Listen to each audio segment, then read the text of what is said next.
ভাগবতমে আমরা 32 নম্বর থেকে পড়ার পূর্বে সংক্ষিপ্ত ভাবে নারদ মুনির জীবনী সম্বন্ধে একটু জেনে নিই। হয়তো আপনারা অনেক কিছু জানেন, যা আমরা এখন আমি চেষ্টা করবো আপনাদের বলার জন্য। আবার হয়তো অনেক কিছু নতুন থাকতে পারে। তো এটাকে একটু এটাকে যদি লেখেন বা আপনার যদি দরকার হয়, মনে করেন যে নোট লেখা দরকার করতে পারেন। আমার হয়তো মাঝে মাঝে ভিডিওটা অফ হতে পারে আজকে, কারণ আমার ব্রহ্মবিবর্ত পুরাণে ব্রহ্মখণ্ডে 21 অধ্যায় নারদ মুনির সংক্ষিপ্ত জীবনী রয়েছে। অহো নারদ ধন্যাসি প্রীতি তে নিশ্চলাময়ী ন কদাচিৎ বিমুচ্যামি চিত্তে স্থাস্যামি সর্বদা। ভগবান বলছেন নারদকে, অহো নারদ ধন্য আছি, ধন্য তুমি। কেন? কেন তুমি ধন্য? প্রীতিতে নিশ্চলাময়ী, তোমার আমার প্রতি নিশ্চলামতি, আমার প্রতি তোমার নিশ্চলামতি আছে, সেজন্য তুমি ধন্য। ন কদাচিৎ বিমুচ্য আমি, তোমার হৃদয় থেকে আমি কখনো দূরে যাব না, তুমি কখনো আমাকে বিস্মিত হবে না। চিত্তে স্থাস্যামি সর্বদা, আমি সবসময় তোমার চিত্তে অবস্থান করব। এ হচ্ছে ভগবান কর্তৃক নারদকে প্রদত্ত আশীর্বাদ। ব্রহ্মবিবর্ত পুরাণে 8ম অধ্যায়ে 26 নম্বর শ্লোকে বলা হচ্ছে, ছায়য়া কর্দমো জাতো নাভে পঞ্চ শিখস্তথা বক্ষস বক্ষসশ্চৈব বড়শ্চ কণ্ঠদেশাচ্চ নারদ। ব্রহ্মার ছায়া থেকে কর্দমমুনি, নাভিদেশ হতে পঞ্চশিখ, বক্ষ হতে বড়ু, কণ্ঠ হতে বৈষ্ণব অগ্রগণ্য নারদ মুনি জন্মগ্রহণ। তো নারদের জন্ম ব্রহ্মার কণ্ঠ থেকে, এটা ব্রহ্মবিবর্তের বর্ণনা, পুরাণের বর্ণনা। আবার ভাগবতের বর্ণনা আছে ব্রহ্মাজির হৃদয় থেকে, সৎ চিন্তা থেকে নারদের আবির্ভাব, প্রকাশ। হয়তো ভিন্ন কল্পে ভিন্ন রকম ভাবে, বিভিন্ন ভাবে ব্রহ্মা থেকে নারদের উৎপত্তি, এভাবে। তো যখন নারদ মুনি আরো ঋষিগণের সঙ্গে উনি প্রকাশিত হলেন ব্রহ্মার থেকে, তখন জন্মের পরপরেই ব্রহ্মাজি বলছেন, সৃষ্টিম বিধাতুম সবিধি চকরাজ্ঞা সুতান প্রতি পিতুর বাক্যম সমাকর্ণ তমুবাচ স নারদ।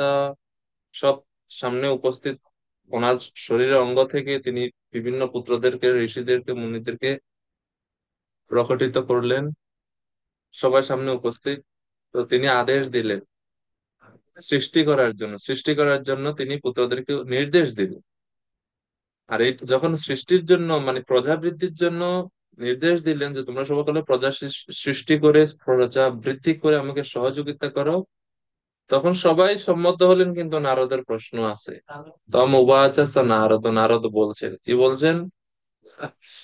বলছেন, পিতাজি আপনার এই আদেশের মধ্যে দোষ আছে, আপনি পক্ষপাতিত্ব করছেন, আমি আপনার এই আদেশ মানতে রাজি নই। পূর্বম আনায় মজ্জেষ্ঠান সনকাদীন পিতামহ কারয়িত্বা দারযুক্তান অস্মান বদ জগৎ পিত্রা তে তপসে যুক্তা সংসারায় বয়ম কথম অহো হন্ত প্রভোর বুদ্ধি বিপরীতায় কল্পতে। কিন্তু শ্রী চৈতন্য প্রভু সব বুঝতে পারছেন আশা করি। তিনি নারদ মুনি বলছেন, পিতাজি আপনি যে বলছেন আমাদের প্রজা সৃষ্টির জন্য, আমাদের বড় ভাইরা কই? ওনাদের সংসার কই? ওনাদের তো সংসার দেখি না। আমরা আপনার আদেশ পালন করব, কিন্তু আগে গিয়ে আমাদের পূর্ব মাননীয় জ্যেষ্ঠদেরকে আগে আনেন। পূর্ব মাননীয়, আগে আপনি গিয়ে মত জ্যেষ্ঠান, আমার জ্যেষ্ঠ ভ্রাতা কারা, সনকাদিন, সনক, সনন্দ, সনত কুমার, সনাতন, চতুষ্কুমারদেরকে আপনি আনেন। এনে কি করব? কারয়িত্যা দারয়ুক্তান, তাদেরকে আগে বিয়ে দিয়ে তাদের আগে প্রজা উৎপাদনে তাদেরকে আগে নিযুক্ত করুন। ওসমান বৌদ্ধ জগৎ, তারপর আমাদের বলবেন, আমরা এখন করব না। তারপরে বলছেন পিত্রা তে তপসে ইউক্তা, আমার, আপনি তো বড়, মানে কি বলে, সেলফিশ মানুষ না, সেলফিশ না, পক্ষপাতিত্ব করেন। আপনি পক্ষ নেন, তাদেরকে আপনি তপস্যায় যুক্ত হওয়ার জন্য সুযোগ দিয়ে দিলেন, আর আমাদেরকে বলতেছেন সংসারে প্রবেশের জন্য। সংসারায়া বয়ম কদম, কেন আপনি এরকম করছেন? অহো হন্ত, দুঃখ করে বলছে, আপনার বুদ্ধিও দেখা যায় বিপরীত কার্য করতেছে। ব্রহ্মাজির চতুর্মুখ, আপনার তো বুদ্ধি ঠিকভাবে কাজ করা উচিত। আপনি কেন পিতা হয়ে আমাদের, মানে এক এক সন্তানকে এক অমৃত দিচ্ছেন, আরেক সন্তানদেরকে আপনি বিষ প্রদান করছেন, এটা তো আপনার ঠিক না। কস্মৈ পুত্রায় পীয়ূষাৎ পরম দত্তম তপোধুনা কস্মৈ দদাসি বিষয়ম বিষমম চ বিষাদিকম। কেন আপনি আপনার হচ্ছে যারা প্রথম পুত্র চতুষ্কুমার আদি, তাদেরকে আপনি তপস্যারূপ অমৃত প্রদান করলেন, আর কেন আপনি আমাদেরকে বিষয় প্রদান করছেন যেটা বিষমম চ বিষাদিকম, যেটা বিষের থেকে অধিক বিষময়, সেটা হচ্ছে বিষয়। তো বিষ, বিষয় কাছাকাছি, সেটা আপনি আমাদেরকে প্রদান করছেন কেন? এটা এই ভেদ আচরণ কেন আপনার আচরণ? আমি তো এটা মান, অন্য কারো প্রশ্ন নাই, প্রশ্ন হচ্ছে নারদের। সব প্রশ্ন হচ্ছে নারদ মুনি। তো বলছে যে আমি আপনার এই প্রজা সৃষ্টির যে আদেশ, এই আদেশ আমি মানতে রাজি না, ক্ষমা করবেন আপনি আমাকে। তো বলছে তুমি কি করবে, তোমার ইচ্ছা কি? তখন নারদ মুনি বলছেন ওনার ইচ্ছা, নিস্তার বীজম সর্বেশাম বীজম চ পুরুষোত্তম পুরুষোত্তমম সর্বদম ভক্তিদম দাস্য প্রদম সত্যম রূপাময়ম।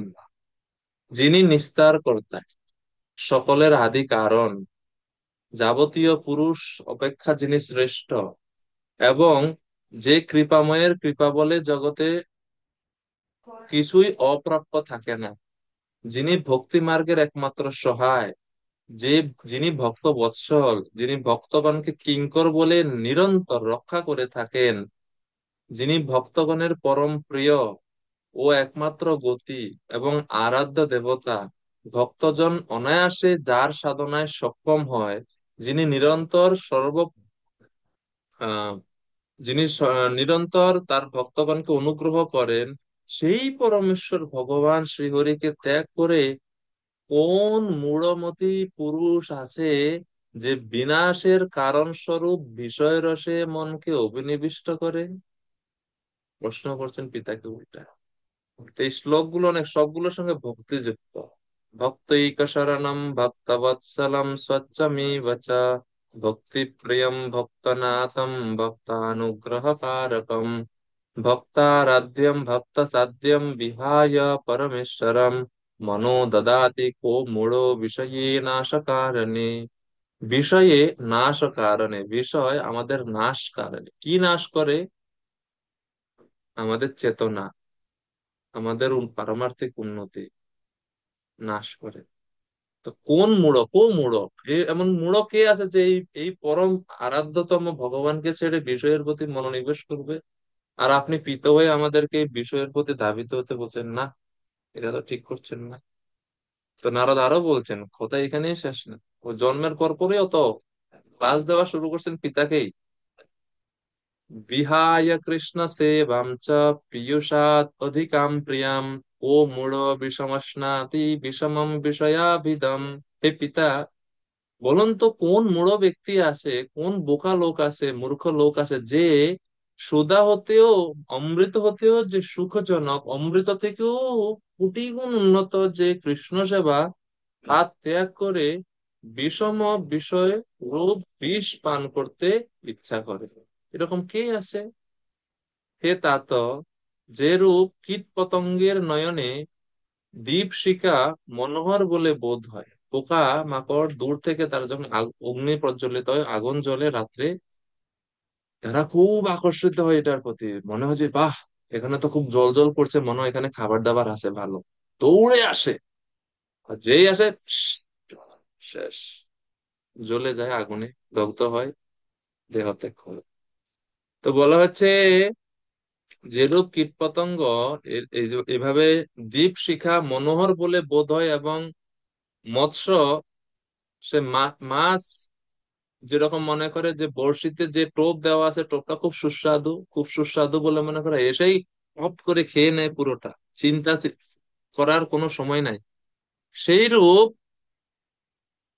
বিষয়াসক্ত লোকের বিষয় উপভোগ স্বপ্নের ন্যায় নশ্বর, তুচ্ছ এবং অসত্য ও মৃত্যুর কারণ হলেও তারা এগুলোকে ভুলে যায়, এবং বিষয়কে তারা সুখকর বলে মনে করে, সেটাই গ্রহণ করে। যে রকম কীট অগ্নিকে মনোহর বলে মনে করে, মৎস্য বড়িশ মানে বড়শিকে উপাদেয় বলে মনে করে ধাবিত হয়।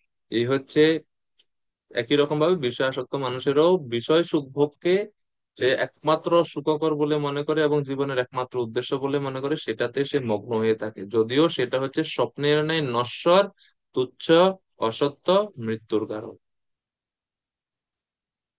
পিতাজি, কেন আপনি আমাদেরকে বিষয়ের রসে দিকে ঠেলে দিচ্ছেন?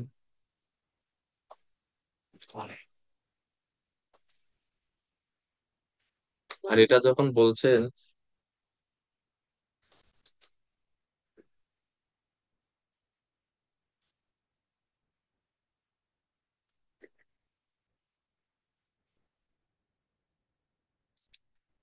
ব্রহ্মাজির খুব ক্রোধ।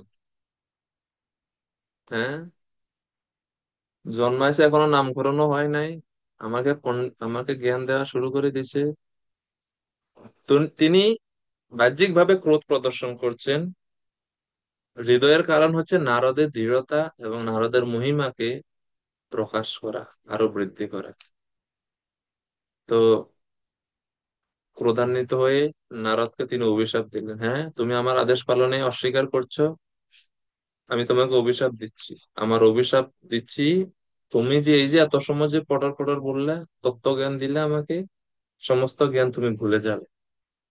আর এই যে বলছো বিয়ে করবে না, ভক্তি ভক্তি ভক্তি, অভিশাপ দিচ্ছি, বিয়ে তো করবে করবে, ক্রীড়া মৃগের ন্যায় যোষিত লুব্ধ লম্পট রূপে তুমি অবস্থান করবে।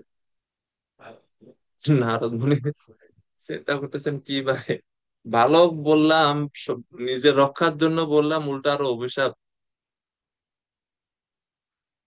ভবিতা জ্ঞান লোপস্তে মত শাপেন চ নারদ, ক্রীড়া মৃগস্তম সাধ্যশ্চ যোষিত লুব্ধশ্চ লম্পট।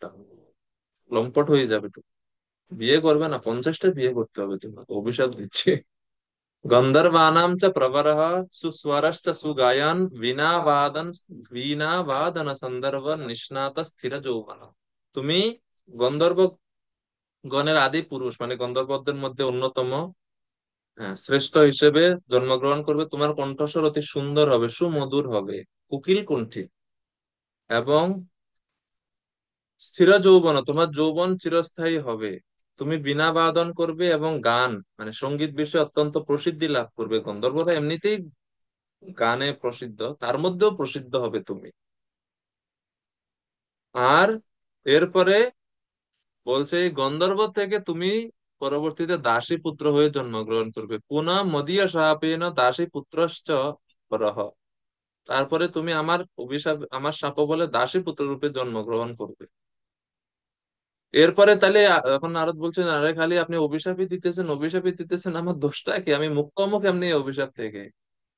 পরে বলছেন, বৎস বৈষ্ণব সংসর্গাৎ বৈষ্ণব উচ্ছিষ্ট ভোজনাৎ পুনঃ কৃষ্ণ প্রসাদেন ভবিষ্যসি সমাত্মজঃ।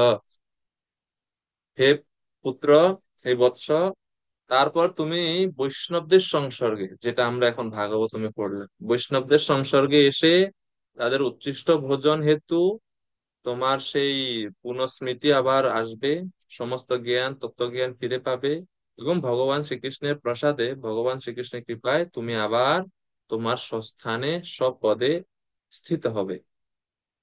তখন পুনরায় আমি তোমাকে সেই দিব্য তত্ত্ব জ্ঞান প্রদান করব। এখন তুমি গেট আউট। অধুনা তব নষ্টস্তম মৎসুত নিপত ধ্রুব। তুমি এখন যাও, কিছুদিন ঘুরে একটু লাথি উষ্টা খেয়ে আসো। তো এইভাবে নারদ মুনিকে অভিশাপ দিয়ে দিলেন। নারদ মুনি তিনি গন্ধর্বকুলে এখন জন্মগ্রহণ করছেন।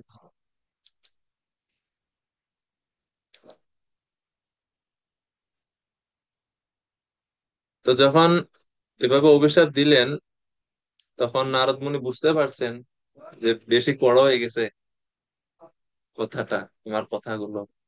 তো তিনি পরে ব্রহ্মার কাছে বড় প্রার্থনা করছেন এবং আশীর্বাদ চাইছেন যে, পিতাজি, আমি বুঝতে পারছি আমার ত্রুটি, আমি একটু কড়া ভাষা বলছি, আপনি আমাকে কৃপা করুন, আমি যেন সবসময় বৈষ্ণবদের সংসর্গে থাকতে পারি।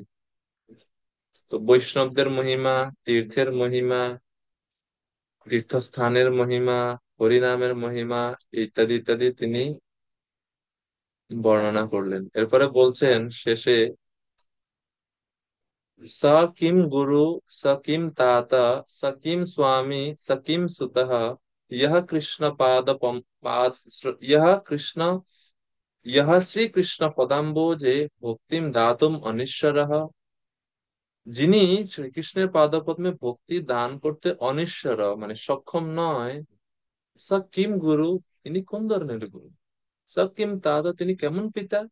স কিম স্বামী, তিনি কেমন স্বামী? আর স কিম সুত, সেটা কোন ধরনের পুত্র, যিনি ভগবানের চরণে ভক্তি দিতে পারে না? এভাবে বলে প্রণাম করে পিতাজিকে, তো ব্রহ্মার পুত্র থেকে এখন হলেন তিনি গন্ধর্ব।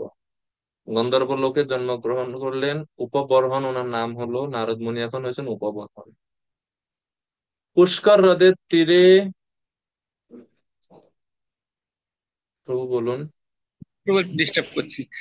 বলছি, এই সময়টা এই জায়গাটায় ব্রহ্মবৈবর্ত পুরাণে বোধহয় নারদ মুনি ব্রহ্মাজিকে একটা অভিশাপ করেছিলেন, যার কারণে তিনি সরস্বতীর প্রতি ধাবিত হয়েছিলেন, এরকম কিছু আমি পড়েছিলাম হতে পারে, কিন্তু এই চ্যাপ্টার। অভিশপ্ত অষ্টম অধ্যায়ে না, ব্রহ্মপুত্র পুরাণে এই সেকশনটা অষ্টম অধ্যায়ে আছে।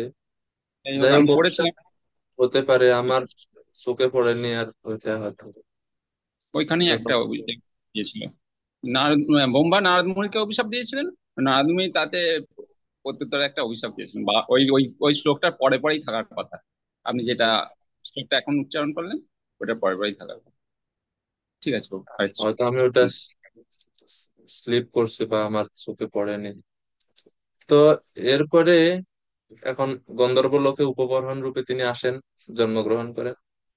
পুষ্কর হ্রদের তীরে গন্ধমাদন পর্বতে গন্ধর্ব চিত্রকেতু সন্তান লাভের আশায় শিবের কাছে তপস্যা করেন। শিব বর দেন যে তুমি নারদকে পুত্র হিসেবে লাভ করো। তো গন্ধর্ব চিত্রকেতু তিনি নারদ মুনিকে সন্তান রূপে প্রাপ্ত হন। উপবর্হন নাম হয় বিষ্ণু ভক্ত। উপবর্হন গেছেন হিমালয়ে তপস্যা করতে।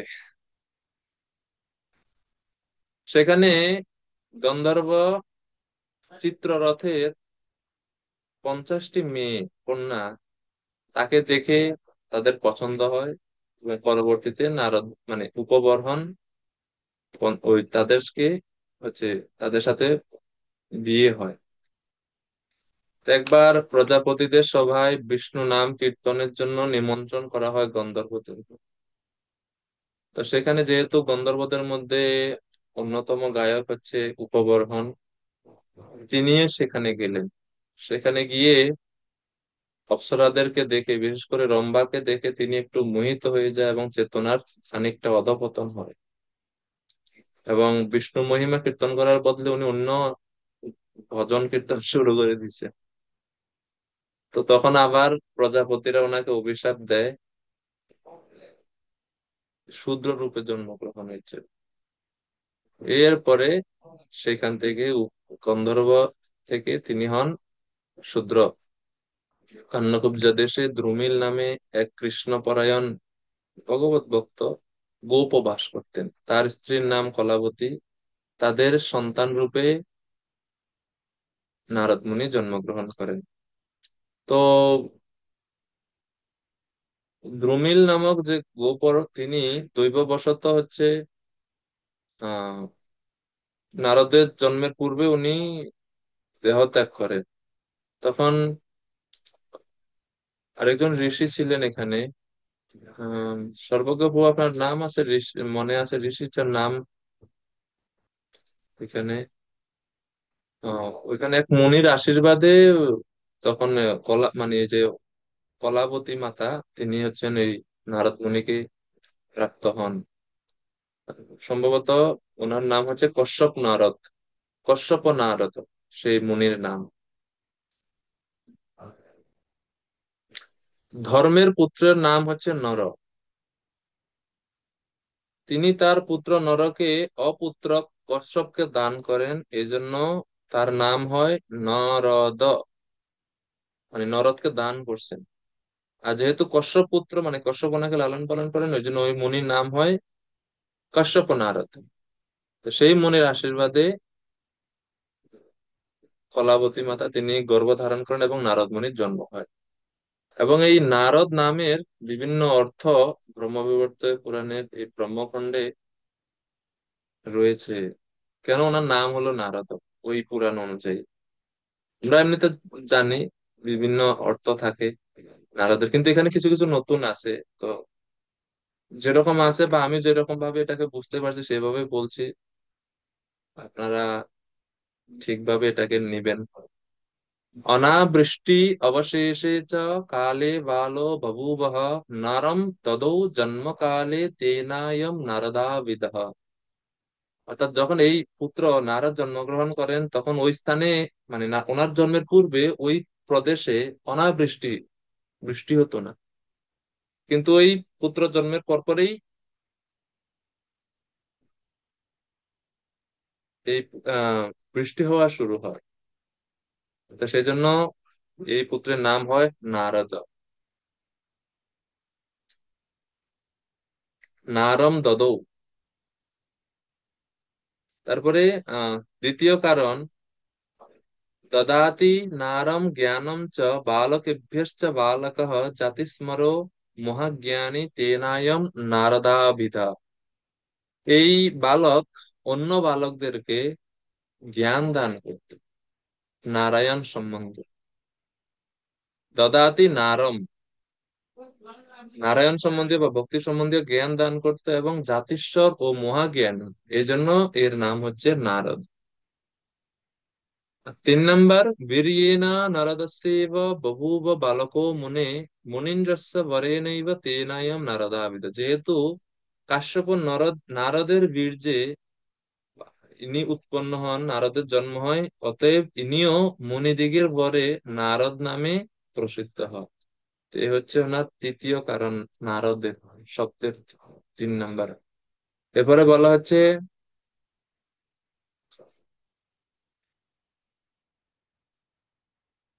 তিনি ব্রহ্মাজির কণ্ঠ হতে ওনার উৎপত্তি হয়, সেজন্য ওনার আরেক নাম হচ্ছে নারদ। কল্পান্তরে ব্রহ্মার কণ্ঠ হতে বহু সংখ্যক নরের উৎপত্তি হয়, এই জন্য ব্রহ্মার কণ্ঠকে বলা হয় নরদ, নরদ। পরে ওই কণ্ঠ হতে উক্ত বালক অর্থাৎ নারদের জন্ম হয়, সেই জন্য তার নাম হচ্ছে নারদ। নরদ থেকে, মানে ব্রহ্মার কণ্ঠকে বলা হতো নরদ, তার থেকে উৎপত্তি হয়, এই জন্য এই পুত্রের নাম হচ্ছে নারদ। 5 নাম্বার অর্থ, নারম পরমাত্ম বিষয়কম জ্ঞানম দদাতি। নারদ ভগবান নারায়ণ বিষয়ে সকলকে জ্ঞান দান করেন বলে ওনার নাম নারদ। নারম জলম পিতৃভ্য দদাতি। পিতৃদিগকে, পিতৃদের উদ্দেশ্যে সর্বদা তিনি জল দান করেন বলে তার নাম নারদ। আর প্রভুপাদ বলছেন, বলেন যে নারদের মুনির গতি কেউ রোধ করতে পারে না, কেউ ওনার গতি রোধ করতে পারে না। উনি যে কোনো স্থানে যেতে পারেন ইচ্ছা মাত্রই। সেজন্য ওনার আরেক নাম হচ্ছে নারদ, যিনি ইচ্ছা মাত্রই সর্বত্র গমন করতে পারেন এবং তার গতি কেউ রোধ করতে পারে না, এই জন্য তার নাম নারদ। তো এই হচ্ছে নারদের বিভিন্ন অর্থ। এরপরে তিনি, ওনার একটা বৈশিষ্ট্য হচ্ছে উনি স্থির থাকেন না, কোথাও স্থির নেই, এক জায়গায় থাকতে পারে না বেশি। এবং এটাও হচ্ছে অভিশাপের ফল। শ্রীমদ্ ভাগবতমে বর্ণনা রয়েছে, দুইজন ওনাকে অভিশাপ দিচ্ছে যে স্থির থাকতে পারবে না। স্থাতুম আরহসি নৈকত্র মত ইয়াঞ্চা বিমুখো মঠে, হে মুনে, যেহেতু আপনি আমার অনুরোধ প্রত্যাখ্যান করলেন, এই জন্য আমি আপনি কখনো এক স্থানে স্থির হয়ে অবস্থান করতে পারবেন না। এটা কাল কন্যা নারদ মুনিকে অভিশাপ দিয়েছে। আর দক্ষ নারদকে অভিশাপ দিয়েছে, যেহেতু তুমি আমার পুত্রদেরকে আমার থেকে বিচ্ছিন্ন করলে, এই অশুভ কার্য করলে, এজন্য আমি তোমাকে অভিশাপ দিচ্ছি, সারা ব্রহ্মাণ্ডে ভ্রমণ করবে, কোথাও তুমি স্থান পাবে না, স্থির হয়ে থাকতে পারবে না কোথাও। তো এটা আশীর্বাদ হয়ে গেছে অভিশাপের বদলে। উনি আরো বেশি যত ভ্রমণ করছেন, তত বেশি প্রচার করছেন, তত বেশি মাত্রায় উদ্ধার করছেন জগৎ। এই হচ্ছে নারদ মুনির সংক্ষিপ্ত লীলা। আর ওনার হাতে সবসময় একটা বীণা থাকে, আপনারা দেখলেন। নারদ মুনি বাজায় বীণা রাধিকার মন নামে। তিনি সবসময় বীণা বাজায়। আর ওনার এই নারদ মুনির এই বীণার গুরু অনেক। তিনি জাম্ববতীর কাছ থেকে, সত্যভামার কাছ থেকে, রুক্মিণীর কাছ থেকে, এবং শেষে ভগবান শ্রীকৃষ্ণের কাছ থেকে এই সঙ্গীত শিক্ষা লাভ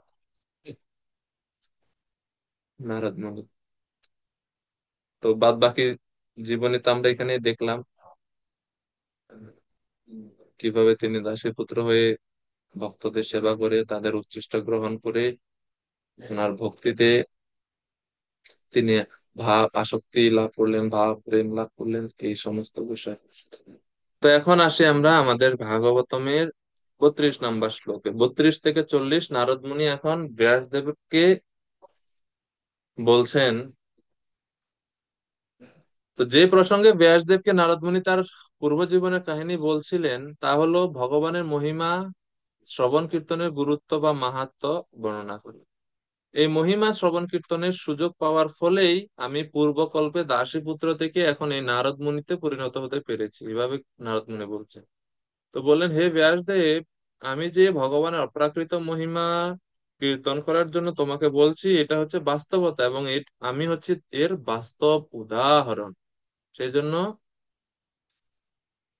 আপনি কৃপা করে ভক্তি তত্ত্ব এবং ভগবানের লীলা বর্ণনা করো।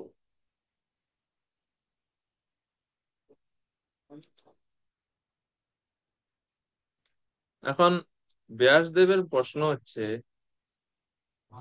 যে কর্ম কিভাবে সংসার সংসারে কর্মবন্ধনকে ধ্বংস করে, কর্ম কিভাবে আমাদের ত্রিতাপ দুঃখকে নাশ করতে পারে, কর্ম করলে তো বন্ধনের কারণ হবে। তো এখন 32 থেকে 40 নারদ মুনি ব্যাসদেবকে উপদেশ দিচ্ছেন কর্মযোগের পন্থা সম্বন্ধে। এতাৎ সংসুচিতম ব্রহ্মन् তাপত্রয় চিকিৎসিতাম যদীশ্বরে ভগবতি কর্ম ব্রহ্মণি ভাবিতম। হে ব্রাহ্মণ, শাস্ত্রজ্ঞরা বলে গেছেন যে ত্রিতাপ দুঃখ নিরাময়ের সর্বশ্রেষ্ঠ উপায় হচ্ছে পরমেশ্বর ভগবান শ্রীকৃষ্ণের উদ্দেশ্যে সমস্ত কর্ম সম্পন্ন করা। ত্রিতাপ দুঃখ, আদি ভৌতিক, আদি দৈবিক, আধ্যাত্মিক ইত্যাদি দুঃখ নিরাময়ের সর্বশ্রেষ্ঠ উপায় হচ্ছে ভগবানের উদ্দেশ্যে সমস্ত কর্ম সমর্পণ করা, কর্মর্পণ করা। এটা হচ্ছে সবচেয়ে সহজ ব্যবহারিক পন্থা। এর ফলে কর্মফল থেকে মুক্ত থাকা যাবে। তো শিল প্রভুপাদ তাৎপর্য এই বিষয়ে বিস্তারিত ভাবে বলছেন। সংসুচিতুম কথার অর্থ করে প্রভুপাদ ব্যাখ্যা করছেন যে এই শ্লোকের সংসুচিতুম শব্দটি অত্যন্ত তাৎপর্যপূর্ণ। কারণ কখনোই মনে করা উচিত নয় যে নারদ মুনির এই উপলব্ধি ছিল শিশুসুলভ কল্পনা মাত্র। না, বিদগ্ধ পণ্ডিত এবং বিশেষজ্ঞরাও তা উপলব্ধি করেছেন, এবং সেটি হচ্ছে সম সুচিতুম কথাটির যথার্থ অর্থ। তো সংসারের কারণ কর্ম কিভাবে ত্রিতাপ ক্লেশ বিনষ্ট করতে পারে, 33 নম্বর শ্লোকে একটা দৃষ্টান্ত দিয়ে নারদ মুনি বলছেন ব্যাসকে। হে ভগবান, ভগবান নিষ্ঠ ব্যাসদেব, যেই দ্রব্যের প্রভাবে রোগ জন্মায়, সেই দ্রব্যই যখন অন্য দ্রব্য বা ঔষধের সঙ্গে রসায়ন যোগে মিশ্রিত হয়, তখন তা গ্রহণ করার ফলে সেই রোগের কি নিবৃত্তি হয় না? তিনি প্রশ্নবোধক ভাবে উত্তর দিচ্ছেন। নারদ মুনি ব্যাসদেবকে বোঝাতে চাচ্ছেন যে, যে বৈদিক শাস্ত্র তুমি প্রণয়ন করেছ, তার দ্বারা জীবের ভবরোগ হবে। আর একই শাস্ত্র যখন তুমি ভগবানের মহিমা দ্বারা রঞ্জিত করবে, অলংকৃত করবে, তখন তা জীবের রোগ নিরাময়ের কারণ হয়ে দাঁড়াবে। এই জন্য বলছে, যে দ্রব্যের প্রভাবে রোগ জন্মায়, সেই দ্রব্যই যখন অন্য দ্রব্য বা ঔষধের সঙ্গে রসায়ন যোগে মিশ্রিত হয়, তখন তা গ্রহণ করার ফলে সেই রোগের নিবৃত্তি হয়ে থাকে। তারপর যে প্রভুপাদ দৃষ্টান্ত দিচ্ছেন আরো কয়েকটা, যে অত্যাধিক দুগ্ধজাত দ্রব্য আহারের ফলে পেটের অসুখ হয়, কিন্তু সেই দুধেরই রূপান্তর দধি অন্য কয়েকটি ঔষধের সঙ্গে গ্রহণ করার ফলে সেই পেটের অসুখ ভালো হয়ে যায়। তেমনি জাগতিক কার্যকলাপের দ্বারা ত্রিতাপ দুঃখ নিবৃত্ত হয় না, কিন্তু সেই কার্যকলাপ যখন ভগবত সেবায় রূপান্তরিত হয়, তখন সেটা আমাদের ত্রিতাপ দুঃখ দূর করে। ন তাপৈর অপি ভূয়তে, কোনো ত্রিতাপ দুঃখ আমাদের ভোগ করতে হয় না। আরেকটা দৃষ্টান্ত প্রপাত দিচ্ছেন, আগুনের সংস্পর্শে লোহা যেমন আগুনের ধর্ম প্রাপ্ত হয়, তেমনি যখন কোনো কিছু ভগবানের সেবায় নিবেদিত হয়, তখন তার সমস্ত জড় ধর্ম পরিত্যাগ করে চিন্ময় তত্ত্বে পর্যবসিত হয়। এই হচ্ছে গুরুত্ব।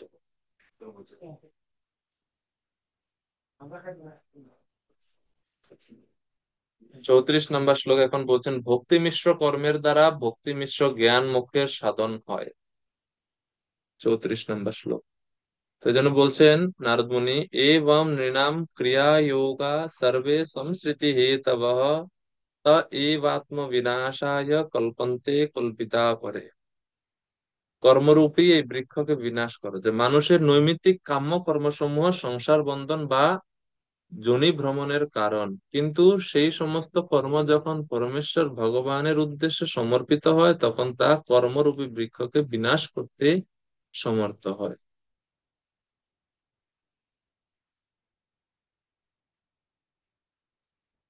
তাহলে কর্ম তো ত্যাগ করা যাবে না, কর্মকে ভগবানের উদ্দেশ্যে সমর্পিত করতে হবে, কর্মর্পণ। তো প্রভুপাদ তাৎপর্য বলছেন, দুঃখ দুর্দশা কেন আমরা ভোগ করি, দুঃখ দুর্দশার কারণ কি? সকাম কর্ম হচ্ছে দুঃখ দুর্দশার কারণ। সকাম কর্ম বা এই যে সকাম কর্মকে অশ্বত্থ বৃক্ষের সঙ্গে তুলনা করা হচ্ছে। অশ্বত্থ বৃক্ষ যেরকম অত্যন্ত জটিল,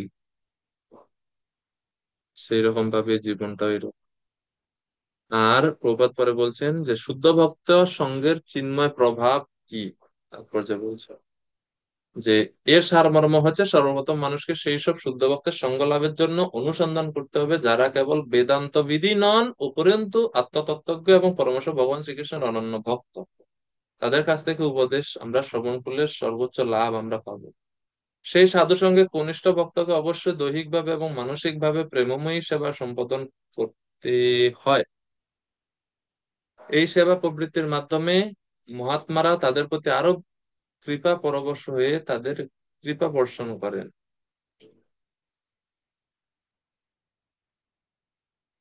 শুদ্ধ ভক্ত সঙ্গে চিন্ময় প্রভাব। 35 নম্বর শ্লোক। তো নারদ মুনি বলছেন, ভক্তি যোগের অধীন হচ্ছে জ্ঞান। এই জীবনে পরমেশ্বর ভগবানের সন্তুষ্টি বিধানের জন্য যে কর্ম করা হয়, তাকে বলা হয় ভক্তিযোগ। ভগবানের সন্তুষ্টি বিধানের জন্য যা তাই ভক্তিযোগ। ঋষিকেন ঋষিকেশ সেবনম ভক্তির উচ্চতে, তাকে বলা হয় ভক্তিযোগ বা পরমেশ্বর ভগবানের প্রতি প্রেমময়ী সেবা, এবং সব রকমের জ্ঞান তখন তার অধীন তত্ত্বরূপে আপনা থেকেই প্রকাশিত হয়। তো এই জন্য প্রভুপাদ তাৎপর্যে ভক্তিযোগের গুরুত্ব সম্বন্ধে বলছেন, এবং ভক্তিযোগ অনুশীলনের ফলে সব রকমের জ্ঞান তখন অধীন তত্ত্বরূপে আপনা থেকেই প্রকাশিত হতে থাকে।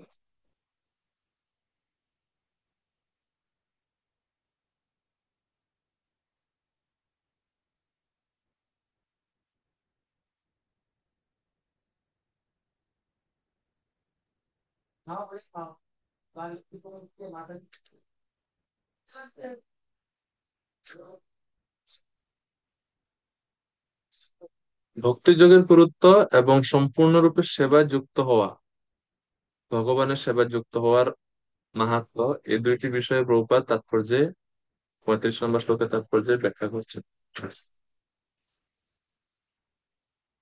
36, এবং এই যখন কর্ম করবে, নিষ্কাম কর্ম কর্ম করার সময়ও ভগবানকে স্মরণ করবে।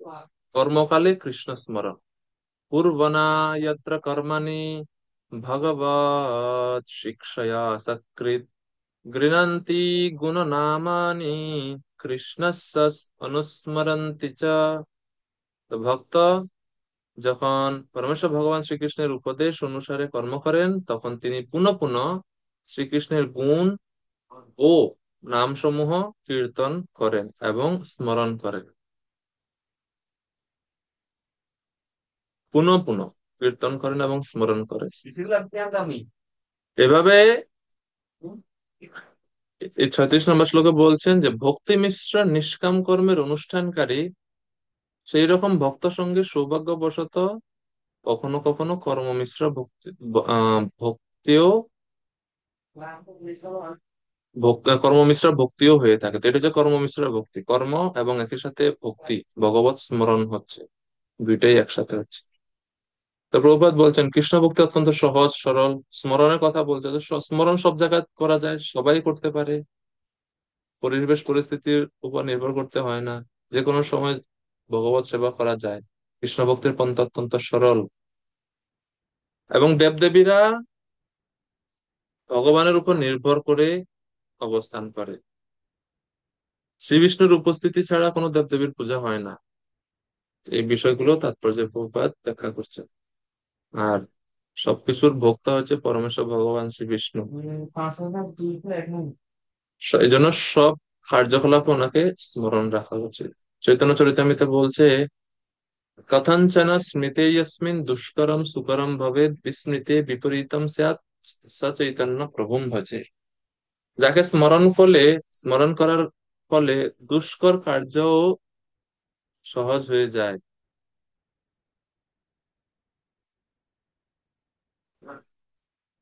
তো সেই চৈতন্য মহাপ্রভুকে আমি স্মরণ করি, আর ওনাকে যদি আমি ভুলে যাই, বিস্মৃতে বিপরীতম স্যাৎ, বিস্মৃত হলে বিপরীতটা ঘটে, অর্থাৎ সহজ কাজও কঠিন হয়ে যায়।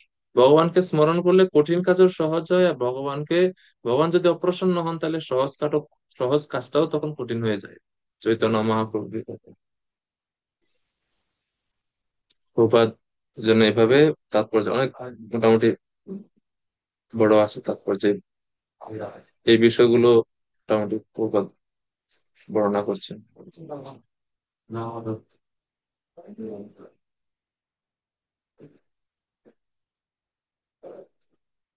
এখন তিনি ভাগবতের মাহাত্ম্য বলছেন 37, 38, 39, 40। যেহেতু মানে ভগবানের লীলা বর্ণনা করার জন্য বলছেন, তো যে ভগবানের লীলা সম্বন্ধিত গ্রন্থ শ্রীমদ্ ভাগবতম, ভাগবতমের মাহাত্ম্য বলছেন।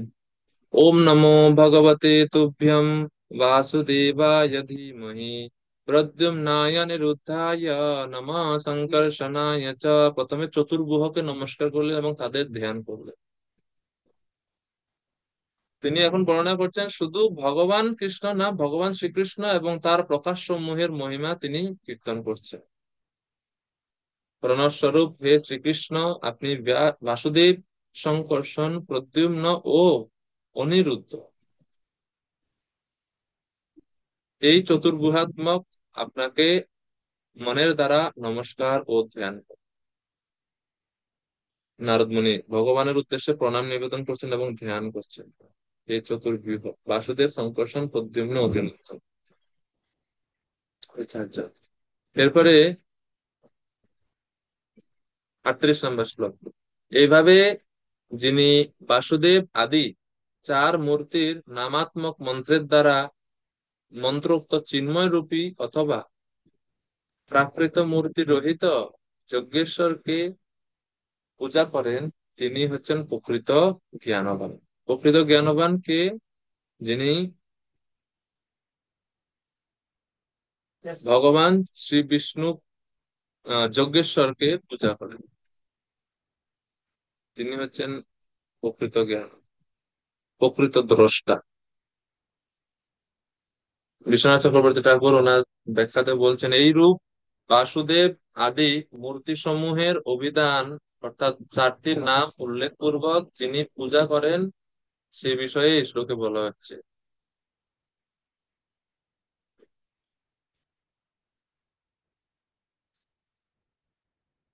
তো জ্ঞানবান তিনি, যিনি ভগবানকে মন্ত্রের দ্বারা, ভগবানের নামাত্মক মন্ত্রের দ্বারা ভগবানের আরাধনা করেন এবং পূজা করেন।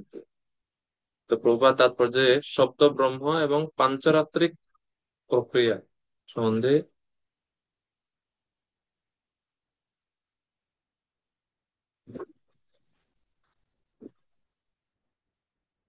শব্দ ব্রহ্ম পাঞ্চরাত্রিক প্রক্রিয়া প্রভুপাদ বলছেন যে আমাদের বর্তমান ইন্দ্রিয়গুলো জড় উপাদান দ্বারা গঠিত। তাই পরমেশ্বর ভগবান শ্রী বিষ্ণুর অপ্রাকৃত রূপ দর্শনে তা অসমর্থ। তাই তিনি মন্ত্রের দ্বারা মন্ত্রমূর্তিতে পূজিত হন। যা কিছুই আমাদের ভ্রান্ত ইন্দ্রিয়ের অভিজ্ঞতার অতীত, তা কেবল শব্দের মাধ্যমে জানা যেতে পারে।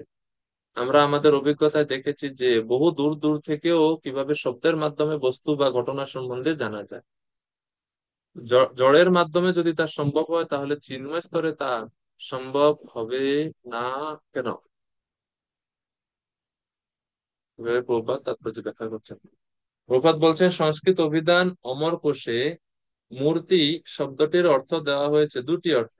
একটা হচ্ছে প্রতিরূপ, আর একটা হচ্ছে বিঘ্ন। এবং বিশ্বনাথ চক্রবর্তী ঠাকুর এই শ্লোকে যে অমূর্তিকম শব্দ আছে, অমূর্তিকম শব্দের বিশ্লেষণ করে বলছেন যে অমূর্তিকম শব্দটি নির্বিঘ্নে অর্থে ব্যবহৃত হয়েছে।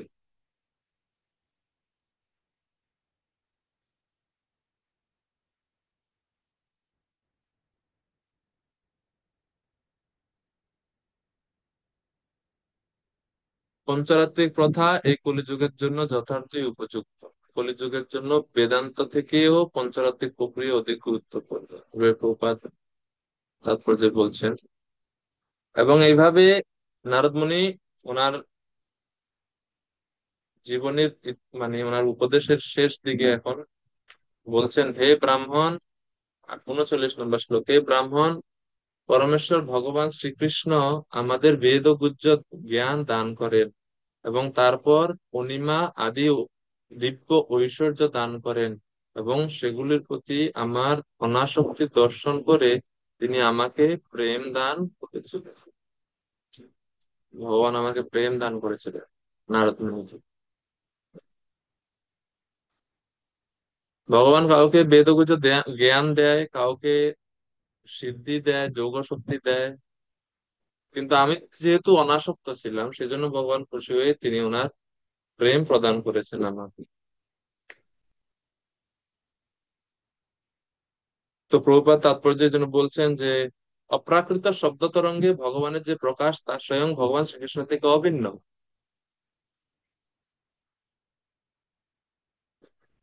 এটি হচ্ছে পরমেশ্বর ভগবানের সান্নিধ্যে আসা সর্বোত্তম পন্থা। নিরপরাধে অপ্রাকৃত শব্দ তরঙ্গের মাধ্যমে অপ্রাকৃত জগতে ভগবানের অস্তিত্ব সম্বন্ধে রূপে অবহিত হওয়া যায়। 10টি নাম অপরাধ বর্জন করে ভগবানের সঙ্গে, ভগবানের ভক্তদের সঙ্গে বিশুদ্ধ সংযোগ স্থাপনের ফলে এবং ভগবানের সঙ্গে বিশুদ্ধ সংযোগ স্থাপনের ফলে ভক্ত জড়জগতের স্তর অতিক্রম করে শুদ্ধ স্তরে অধিষ্ঠিত হতে পারে।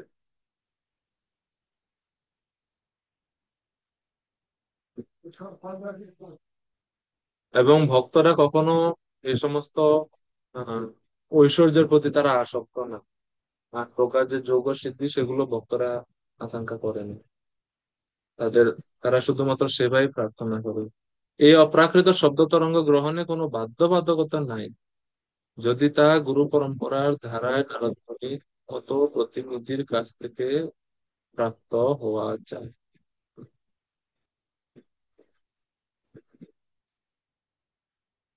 এবং সর্বশেষ শ্লোক, আজকের 40 নম্বর শ্লোক, চরম উপদেশ।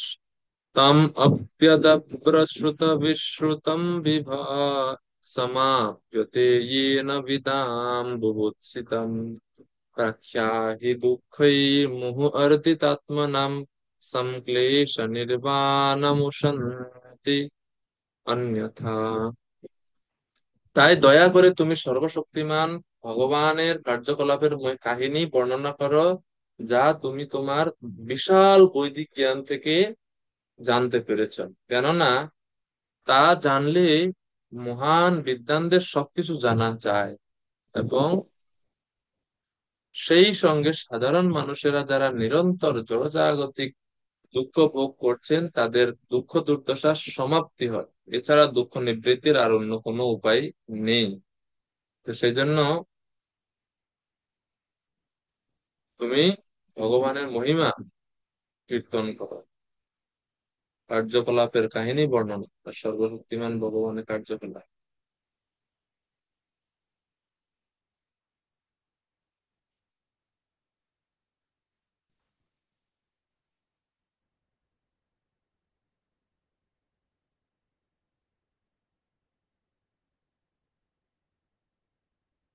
তাৎপর্য প্রভুপাদ বলছেন, শ্রী নারদ মুনির চরম উপদেশ। শ্রী নারদ মুনি তার ব্যক্তিগত অভিজ্ঞতা থেকে স্পষ্টভাবে বর্ণনা করেছেন যে জড় জগতের সমস্ত সমস্যার একমাত্র সমাধান হচ্ছে ব্যাপকভাবে পরমেশ্বর ভগবানের মহিমা চার করা।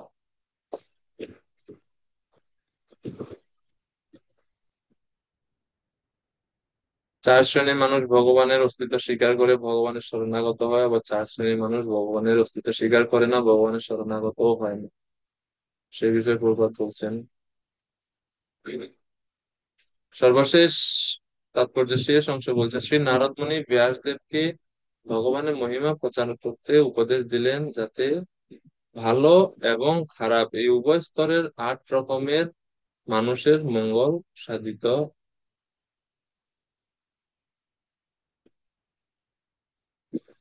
শ্রীমৎ ভাগবতম হচ্ছে সার্বজনীন। শ্রীমৎ ভাগবতম তাই কোনো ধরনের বিশেষ মানুষ বা বিশেষ জাতির জন্য ভিন্ন নয়, একই সংখ্যা। শ্রীমৎ ভাগবতম নির্দিষ্ট কোনো বিশেষ জাতির জন্য নয়, এটা সার্বজনীন। ঐকান্তিক জীবদের জন্য, যারা তাদের যথার্থ মঙ্গল সাধন করে প্রকৃত শান্তি লাভ প্রকৃত শান্তি লাভ করতে চান।